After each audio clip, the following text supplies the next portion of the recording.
माझं न आवडतं काम म्हणजे भांडी घासायचं. आधीच मला कंटाळा आला होता आणि त्याच्यामध्ये बाहेरचं वातावरण, सकाळी थंडी, दुपारी ऊन आणि संध्याकाळी पाऊस.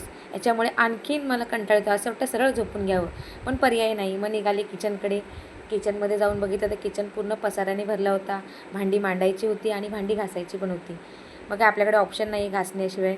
सगळ्यात पहिली भांडी मांडायला घेतली. व्यवस्थितपणे भांडी मांडून घेतली मी मांडणीला. तर मी बघू शकता सगळी भांडी माझी मांडून झाली आहेत. ही आहे माझी छोटीशी मांडणी, माझा छोटासा संसार, पण मला खूप आवडतो. तर मांडणीला सगळी भांडी व्यवस्थित मांडून झाली आहेत. आता मी भांडे घासायला घेते. पण एक गंमत अजून एक, तुम्ही मला नावं ठेवताल, पण या भांड्याच्या साबणामध्ये मला खूप प्रमाणात पाणी लागतं. याशिवाय मला असं फेस झाल्याशिवाय भांडी घासायला इंटरेस्ट येत नाही. खरं तर तुम्ही म्हणताल खूप वेस्टेड करत आहे, पण मला ही सवयच आहे. आता पटापट भांडे घासून घेते, कारण की पुढे पण बाकीची कामं नाही आहेत. पण पटापट घासून झाली की रिलॅक्स होईल. कधी कधी तर कंटाळा आल्यामुळे ना भांड्याला साबण पण तसाच राहतो. स्वच्छ धुते, पण घाई असल्यामुळे भांड्याला साबण राहतो. मग काय लेक्चर भेटतात मिस्टरांचे. पण जेव्हा इंटरेस्ट असतो त्यावेळेस व्यवस्थित स्वच्छ भांडी धुवून निघतात. तुम्हाला माझी एक गंमत सांगू का? मला ना भांडी घासण्यापेक्षा भांडी धुवायचं काम जास्त आवडतं. कोण मला बोललं ना भांडी घास, तर मी अजिबात घासणार नाही, पण भांडी धुवायला मी हेल्प करायला रेडी होईल. आता राहिला माझा बेसिंग साफ करायचा. बेसिंगमध्ये स्वच्छपणे साबण टाकून घासून घेते. बेसिंग साफ झालं की कसं किचन आपला पूर्णपणे क्लीन वाटतो. काही जण शॉर्टकट मारतात, फक्त बेसिंग घासतात, असं वरच्यावर झालं काम. पण खरं तर बेसिंग स्वच्छ घासणं गरजेचं आहे, कारण की तिथे खूप घाण असते. ती स्टाईल वगैरे, बाजूचे बेसिंगचे कडप्पा कट्टा सगळं क्लीन करणं खूप गरजेचं आहे. म्हणजे आपलं किचन एकदम व्यवस्थित क्लीन होतो.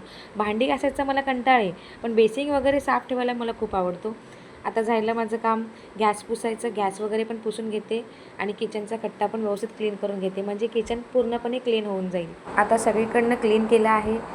गॅस पण पुसून घेतला आहे आणि व्यवस्थित किचनचा वट्टा पण व्यवस्थित क्लीन झालेला आहे. करताना आपल्याला खूप कंटाळा येतो पसारा वगैरे बघून किचनवरती, पण एकदा काय आपलं किचन व्यवस्थित साफ झालं ना की बाईसाठी तो किचन म्हणजे तिचा स्वर्ग असतो. म्हणजे त्या किचनला बघूनच तिला काम करायचा उत्साह वाढतो. किचन साफ असणं यासाठीच गरजेचं आहे. अशा प्रकारे सगळी भांडी घासून झाली आहे. माझं काम एकदम हलकं झालं आहे. भांडी मांडायची बाकी आहेत, पण थोडी पाणी नितळू द्या, नंतर ते बाकीचं काम पण करून घेईल मी. आता माझं काम झाल्यामुळे मला खूप बरं वाटत आहे. आता मी जरा बाहेर जाते बसायला.